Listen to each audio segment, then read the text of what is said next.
Timbog ang top 1 provincial most wanted person at Dawla Islamia member na mastermind sa likod ng MSU Marawi bombing noong Disyembre 3, 2023 na nagresulta sa pagkakamatay sa 4 na individual at 77 ang sugatan sa Barangay Maria Cristina, Iligan City, Lanao del Norte nito lamang ika-16 ng Oktubre taong kasalukuyan.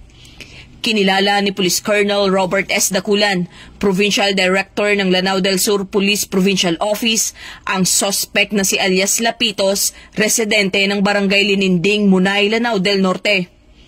Naaresto ang suspect sa ikinasang uplan pagtugis ng Criminal Investigation and Detection Group Lanao del Sur Provincial Field Unit, katuwang ang 2nd Mechanized Infantry Brigade Armor Division Philippine Army, Lanao del Sur Provincial Intelligence Team, Regional Intelligence Unit 15, 1402nd Regional Mobile Force Battalion 14 at Marawi City Police Station sa bisa ng warrant of arrest sa kasong paglabag sa Section 4 ng Republic Act 11479 o Anti-Terrorism Act of 2020 na walang inirekomendang piyansa.